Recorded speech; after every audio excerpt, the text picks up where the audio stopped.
Hello again, friends, and welcome to our talk here on the diseases of the aorta. Now, I am only going to talk about two diseases here. There are a variety of things that can impact the aorta, but typically they are due to some sort of underlying process. So you can have syphilitic disease, which is an infectious disease of the aorta. You can have various connective tissue etiologies. Those I all go into in specific talks related to those topics. What we're going to talk here is about two very common diseases of the aorta that can affect pretty much anyone, particularly older people. Now, this is an update to a lecture that I gave about 8 years ago on the same topic, and the reason I wanted to update it is because there's an increasing emphasis on step 2 and 3 on preventative medicine. And what better place to point our preventative efforts towards than a couple diseases that are very insidious until they cause very catastrophic outcomes that are very expensive to treat. And so we're going to talk about aortic dissection, which tends to present at a very precarious point, and then aortic aneurysm, which often does not present until it's too late. So we're going to go into those two topics, and then we'll talk about what do we do to prevent this from happening. What's our screening test? Because I know that it's very easy to look at your review material and think, oh, this is just screening, right? This isn't interesting. But the USMLE loves to go after that sort of stuff because it's bread and butter of clinical medicine. You need to know when you got a patient that's 50, they've got to get in for the colonoscopy. You've got a patient that's 65, what screening are we going to do for those people? If they smoke, if they are older, if they have certain risk factors, what do we need to do? USMLE will ask you about that. So I want to point that out here, and we'll talk about these diseases, and hopefully we'll have a little fun. All right, so if you haven't had the opportunity yet, please consider subscribing to my Patreon. I've got the link below in the description of the video, or you can click on the I button right up here on the upper right-hand corner. If you consider chipping in $1 a month, a little bit goes a long way to help keep these videos free and coming.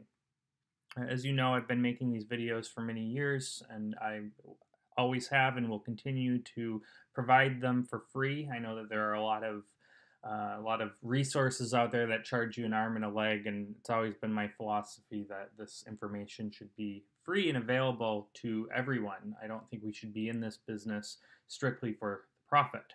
So anyway, but I do appreciate all of the contributions I can get, so thank you very much in advance. Now let's get to the interesting stuff here. All right, so here we've got the aorta, right? Now, you might be thinking, oh, Dr. Bowen, this is step 1 stuff. I don't need to know anatomy. And, you probably don't to the same degree as you do for step 1. But it can be very clinically relevant when we're talking about the aorta. And the reason is because the aorta is the vessel. It's the largest vessel, largest artery in the body.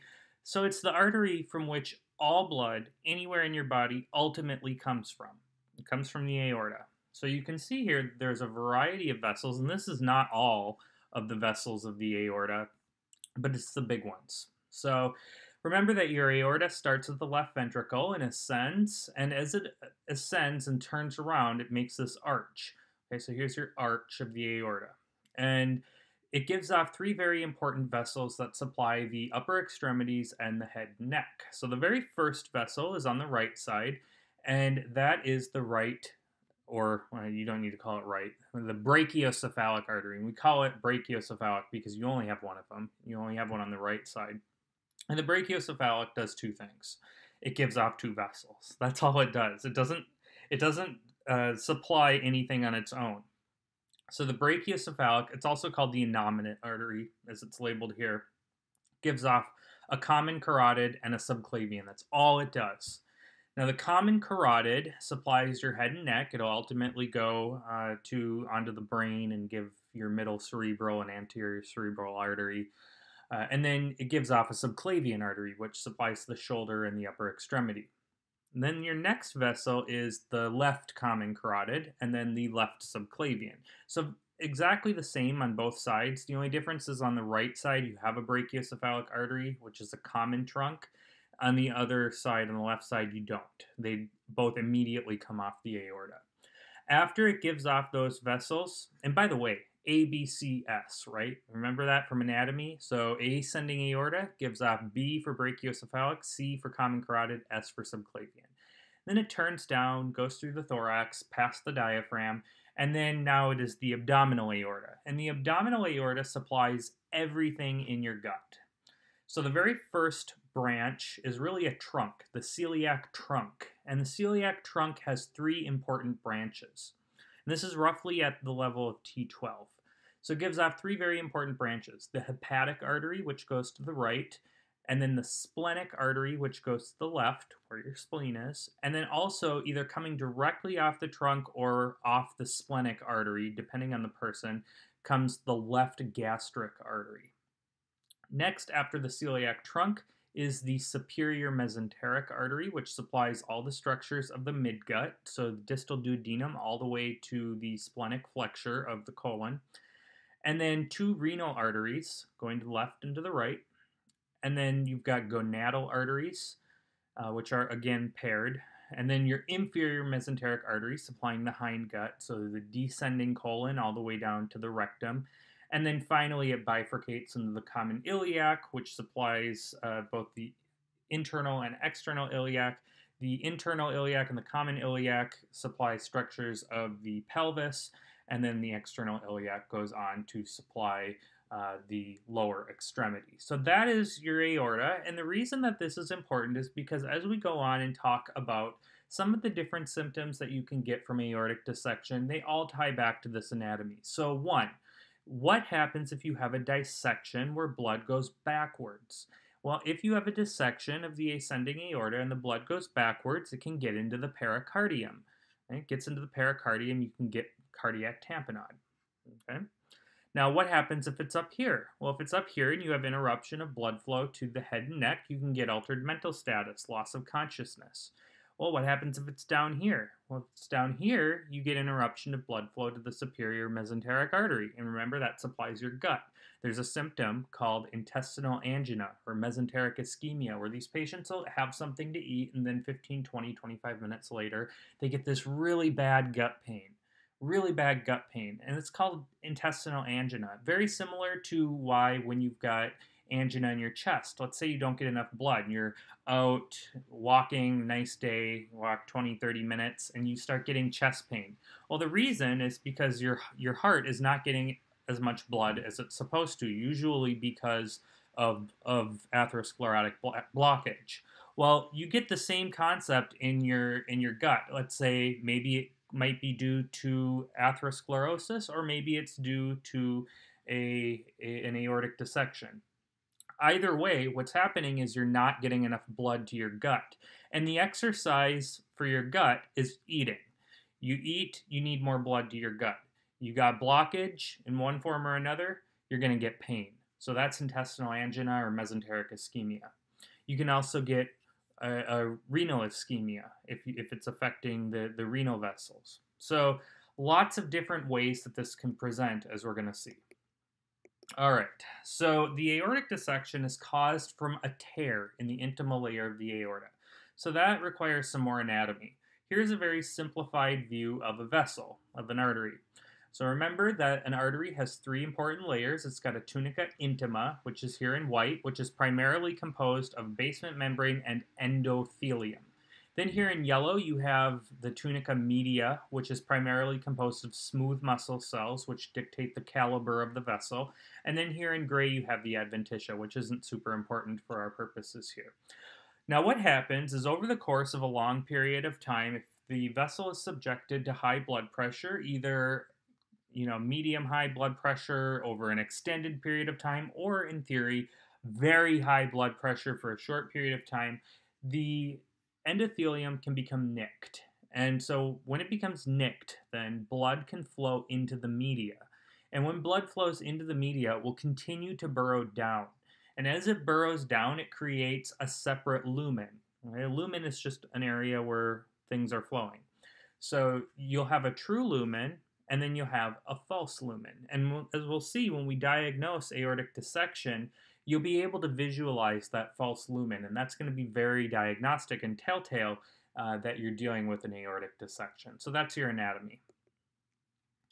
Okay, so because the other two layers are not quite as strong as the other three, as all of the three combined, the patient is going to be at risk for aneurysm and possibly rupture. So there is some tie-in with aortic aneurysm when you're dealing with aortic dissection, but typically the aortic dissection is going to present first, whereas aortic aneurysm is something often you'll catch on screening or through other more subtle symptoms.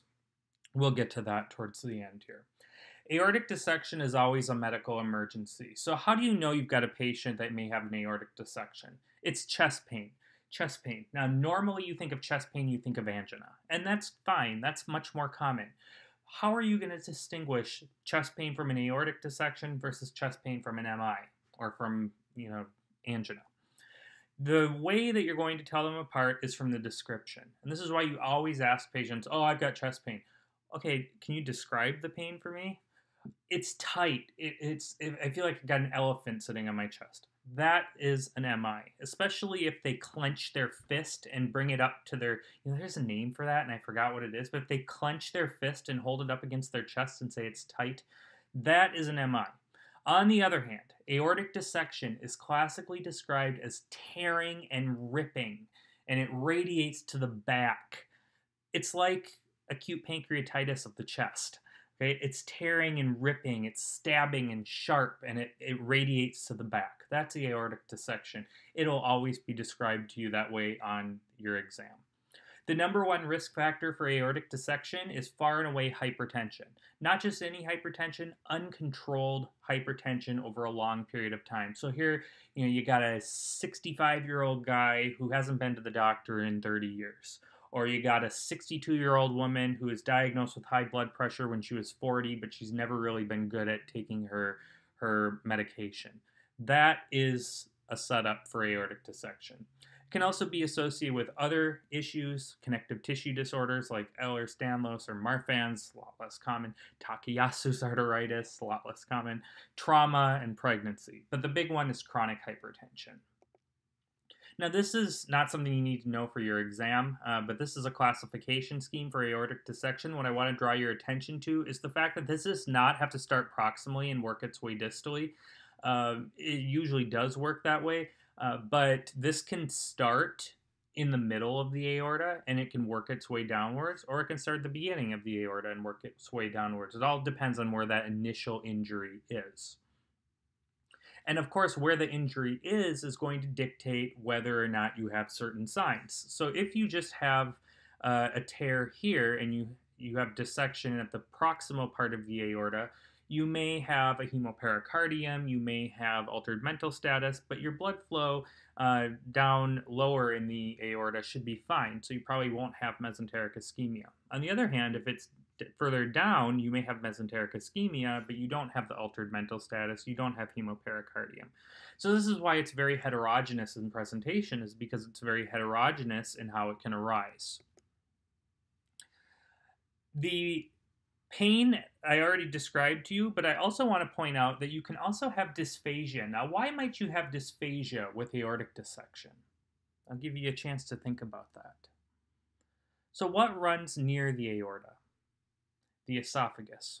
The esophagus runs at one point, it'll run right in between the left atrium and the aorta. And so with anything that expands the left atrium, like congestive heart failure, or anything that expands the aorta, like aortic dissection, either of those can cause dysphagia because they compress the esophagus, and normally the esophagus is collapsed, and so if there's anything pressing up against it, it's going to be really hard to get food down, so you can get dysphagia from an aortic dissection. So you've got chest pain with dysphagia, aortic dissection is a possibility. And then we talked about altered mental status. The pain is classically posterior, but it can present in a variety of ways. On the exam, though, they'll most likely describe this to you as a chest pain that radiates to the back. On physical exam, usually the patient is going to be hypertensive. in part due to their pain, but these are usually patients who run hypertensive anyway. You can have muffled heart sounds due to a hemopericardium. You can get a new diastolic murmur due to regurgitant flow back down the aortic valve. Obviously, that's going to be a diastolic murmur. You can have unequal radial pulses. Now, why might that happen? Well, go back here. Now, see, depending on where the dissection is, the blood flow could be different. It could be interrupted to the right side, but not to the left side. So that may cause a difference in pulses. So again, it really depends on where the dissection is at. And you can get adventitious lung sounds sometimes depending on whether the heart's pumping ability is impaired. For diagnosis, it really depends, again, on how the patient is presenting. Ideally, these are best diagnosed with CT with contrast because anyone can make this diagnosis with a CT.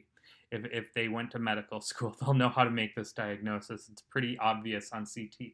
Now, the other way to diagnose it, and is just as good, but it's a lot harder to do, is a transesophageal echocardiogram. Problem with that is you got to get prepared for it. You got to, the patient typically has to be sedated, and not everyone knows how to do that. So they won't ask you to choose between the two, but in practice, a CT with contrast is the easiest way to go about this. And you'll want to do this quickly because this is, in fact, an emergency. You'll also want to look for the location and presence of a hemopericardium, so you can do bedside echo while the patient is getting ready to go down for CT, but CT with contrast is the best next step in diagnosis. Now, if a chest x-ray is done, for whatever reason, if you have got a chest x-ray, which is not something you should jump to if you've got a patient with suspected aortic dissection, but you may get asked a question in the USMLE where you've got a patient with chest pain, they got a chest x-ray, and now they look like this. What you're going to see with aortic dissection on chest x-ray is a widened mediastinum in many cases, as long as the dissection is involving that area of the aorta. So what would that look like? It would look like this. So here on the left, for comparison, is a normal chest x-ray. Notice this nice contour here between the aortic knob and the left side of the heart.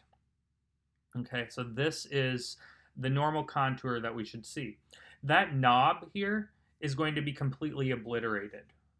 And so this is the widened mediastinum.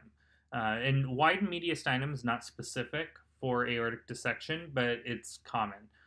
So notice here that you lose that shape of the normal heart and aorta. Okay, so this is the widened mediastinum that you would see in aortic dissection, as long as it's involving the aortic arch or proximal descending aorta.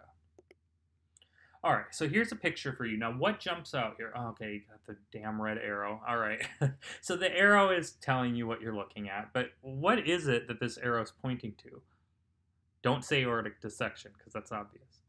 Okay, it's pointing this little flap here. This is the intimal flap, and this flap here is the normal tissue that is getting pushed inward by the blood burrowing through the media. So this is normal endothelium, but it should be pressed up against the rest of the tissue. You got your media here that the blood's going through, and then adventitia. It should be up, contiguous with the rest of it, like over here. You see this flap because blood is burrowing through the media. So this flap is very characteristic of an aortic dissection. So here you see it again. I'm fairly certain that this is the celiac trunk here. But notice this flap here, and this is why we like to get it with contrast, because it is very obvious when you have it with contrast. So this flap here is a telltale sign of aortic dissection. And you see it again here. The treatment should be to stabilize the patient. Always stabilize the patient first. You never send an unstable patient to the CT unless you want to give your radiology technician a bad day. But once the patient's stable and you manage the blood pressure and pain, get them off to CT. Once they're diagnosed, you'll start IV beta blockers, something that works quickly. Esmolol is nice. And then if that's not enough, you can give nitroprusside, but you've got to get the blood pressure under control because it's the high blood pressure that's driving this. If you can lower the blood pressure, the aortic dissection will proceed a lot less quickly, but these patients are always going to need surgical correction. So the name of the game here is to slow the progression. So we want to manage blood pressure, and then we want to manage pain, because you can manage someone's blood pressure all day long, but if they're in pain, their blood pressure is still going to be high. So IV opiates are what we're going to take out for this. So blood pressure, pain, and surgery. Abdominal aortic aneurysm. So what are we dealing with here? This is an outpouching, a true aneurysm of the aorta. Now, when is something an aneurysm and when is it normal? Well, the normal diameter of the abdominal aorta is roughly 2 centimeters, so not very big. A lot of people think of aorta. I ask them, how big do you think your aorta is? And they show me and they think it's like a hockey puck shape. Well, no, if your aorta is that big, you're in trouble.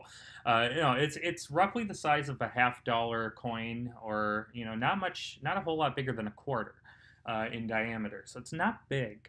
But once it starts to get about 2 times, 1.5 times its normal size, we consider that an aneurysm. Now, the big question when we're deciding how big it is how are we going to manage it? It doesn't matter how big it is if we're not going to manage it any differently, unless you're like a little 5-year-old kid. Mine's bigger. My sister and I used to be like that. Anyway, bigger is not better with aneurysm. So an aneurysm of less than 4, even though it's an aneurysm, has virtually 0 annual risk of rupture. On the other side, an aneurysm greater than 7 centimeters has a 20% risk of rupture in the next year. So for that reason, anything less than 4, we manage it medically. Anything more than 7, we manage it surgically. And that's how it's going to be given to you on the exam. They will not ask you about an aneurysm that's in between that, because the consensus varies, if there even is a consensus. So less than 4, it's going to be medical management. Greater than 7, patients going for surgery. The primary complication, of course, for abdominal aortic aneurysm is rupture. That's what we're most concerned of with these aneurysms. Risk factors for aortic aneurysm are strikingly similar to aortic dissection. Chronic high blood pressure, also smoking, being male, being older, being white, and then connective tissue disorders and COPD. I'm not sure why with the COPD, but that is a recognized risk factor. I mean, I don't know if it's independent of smoking, but there you go. Usually, this is an asymptomatic condition, particularly if they're heavier. If they're young, or if they're thinner, they may notice a palpitile abdominal mass. They may be able to feel a pulsation in their belly. But this is really hard with people in this country, at least, because most people, you can't feel their aorta because they've got so much extra love tissue around it. So, this is why we're moving towards preventative care. But what you can get is you can get early satiety because if it starts to press up against the gut, you can get nausea or vomiting, but a lot of times this is silent until it ruptures, which is really sad, and it's also why we're doing screening more and more now. If it ruptures, you can get syncope, shock, and sudden death just due to complete hemodynamic collapse. The aorta is big, it's under high pressure, it's very easy to lose blood. This is a normal abdominal aorta. Now the aorta is roughly midline. It runs in between the esophagus and the vertebrae. So here's your aorta right here. And then here's your esophagus. And then just off to the right of the aorta is the inferior vena cava. They run very close to each other. The IVC is to the right. Now you'll be able to tell the difference because the aorta is midline, whereas the IVC is to the right. It's also sort of collapsed because it's got a weaker wall. The esophagus runs right in front of it. It's smaller. It's a little denser on sonogram. So again, you see here the vertebral body, the aorta, IVC. Now look here. So here's your aorta right here, and then this is the aneurysm. So the aneurysm is, sometimes it just looks like a wide aorta. Sometimes it makes this little sac here. If you're measuring this, just measure from the far end of the sac to the far end of the aorta. So if we're assuming this aorta here is 1.8, 2 centimeters in diameter, this is roughly another 1.5 to 2. So this is probably medically manageable. This is not. So this looks more like 8 centimeters. So this guy's going off for surgery. Okay, so here's your aneurysm here. Here's your little aorta. Now this is a longitudinal view of a normal aorta. So here's your aorta here, and this kind of puts our anatomy into perspective. This is the celiac artery. No, this should be celiac trunk. There's no such thing as a celiac artery. So celiac trunk here, which will give off hepatic and splenic and left gastric, and then superior mesenteric artery here. So just review of your anatomy here. This is really nice. I didn't label this, and this is not mine, but this is a really nice picture. So here is an aortic aneurysm on longitudinal view, and it's hard to tell, but you can see this area here where the aorta is, and then you can see this sort of less dense region, and this is the bulge of the aneurysm. Okay. So here's the big thing I want to point out here. The U.S. Preventative Services Task Force recommends a one-time screening of all men who have smoked at least once in their life at the age of 65. So if your patient is a guy who's 65 and he's never picked up a cigarette before, don't need to do it. If she's a woman and she smoked like a chimney and she's 70, don't need to do it. If it's a man who's smoked like a chimney and he's 50, don't need to do it. Got to be a man, have to have smoked in your life, and you got to be 65. If you fit all three of those criteria, you need a one-time screen for an abdominal aortic aneurysm, and we screen by sonogram. So the exact same way we diagnose it. Just do a sonogram, check for an abdominal aortic aneurysm, and if it's there, then you'll follow up. If it's not, you don't need to do it again. History, we already mentioned. The symptoms, we already mentioned. Physical exam, pulsatile abdominal mass, very difficult to appreciate in most patients. I mean, if you're practicing out in France or Germany, man, I was so impressed. I went to France a few years ago, and it's just, you get off the plane, it's like, where are all the fat people? Like, there's no fat people here. You get me out of the United States, and I'm just like, whoa, what's going on here? Everyone's so thin. But probably not going to appreciate this too much in the U.S. because most of the patients you see here are going to be hefty. Pulsatile abdominal mass, though. There it is. Diagnosis, sonogram. So very easy, straightforward to do. You can do it by the bedside abdominal sonogram to diagnose aortic aneurysm. The treatment is risk reduction and blood pressure control. So stop smoking, get your diet in control, blood pressure, lower the blood pressure.